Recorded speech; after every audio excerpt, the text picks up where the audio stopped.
एक पल के लिए मान लेते हैं कि किस्मत में लिखे फैसले बदला नहीं करते, लेकिन अब फैसले तो लीजिए, क्या पता किस्मत ही बदल जाए। एक बुजुर्ग आदमी स्टेशन पर गाड़ी में चाय बेचता है। गाड़ी में चाय बेचकर वो अपनी झोपड़ी में चला जाता है और झोपड़ी में जाकर अपनी जो बुजुर्ग पत्नी होती है उससे कहता है कि दूसरी ट्रेन के आने से पहले एक और केतली चाय बना के भर दीजिए। तो जो बुजुर्ग दो दंपति होते हैं वो बहुत बुजुर्ग होते हैं, तो जो बुजुर्ग आदमी होता है वो बोलता है कि काश हमारी कोई औलाद होती तो हमें इस बुढ़ापे में कमा कर खिलाती और हम इस बुढ़ापे में मतलब अभी तक काम नहीं करना पड़ता और हमारे बुढ़ापे का सहारा बनते। तो उस बुजुर्ग आदमी की बातें सुनकर उसकी पत्नी की आंखों में आंसू आ गए। उसने चाय की केतली भरकर अपने पति को दे दी। बुजुर्ग आदमी चाय की केतली लेकर वापस स्टेशन पर गया। तो वो स्टेशन पर जाकर देखता है कि वहाँ पर प्लेटफॉर्म पर एक बहुत ही बुजुर्ग दंपति मतलब सुबह से लेकर शाम तक बेंच पर बैठे रहते हैं। वो दोनों किसी भी गाड़ी में नहीं चढ़ रहे होते हैं। तब वो चाय वाला बुजुर्ग उन दोनों के पास गया और उनसे पूछने लगा कि आपको कौन सी गाड़ी में जाना है, मैं आपको बता दूंगा कि आपकी गाड़ी कब और कहाँ आएगी।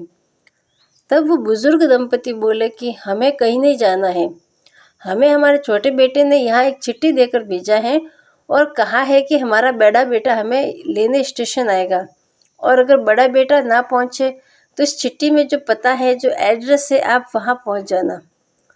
तो हमें तो पढ़ना लिखना आता नहीं है, आप हमें बस ये चिट्ठी पढ़कर बता दो कि ये पता कहाँ का है ताकि हम लोग अपने बड़े बेटे के यहाँ पहुँच जाएं।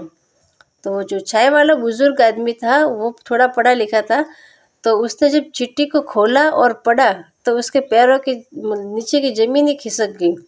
वो मतलब उस चिट्ठी में जो लिखा हुआ था उसको पढ़कर मतलब दंग ही रह गया था।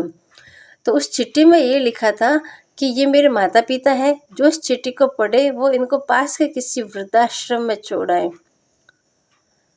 चाय वाले ने सोचा था कि बे औलाद हूँ इसलिए बुढ़ापे में काम कर रहा हूँ, अगर औलाद होती तो कमाना ना पड़ता, काम भी ना करना पड़ता, वो हमारा सहारा बनती।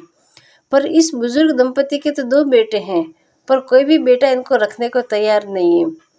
तो इससे अच्छा यही है कि हमारी औलाद नहीं है तो हम काम करके जो 2 रुपये खा रहे हैं वो शांति से खा रहे हैं। तो इस कहानी का मतलब सारांश ये है कि आप अपने बच्चों को धन दौलत गाड़ी बंगले दो या ना दो, पर फ्रेंड्स अच्छे संस्कार जरूर दीजिएगा ताकि वो आपको आपके बुढ़ापे में आपका सहारा बन सके।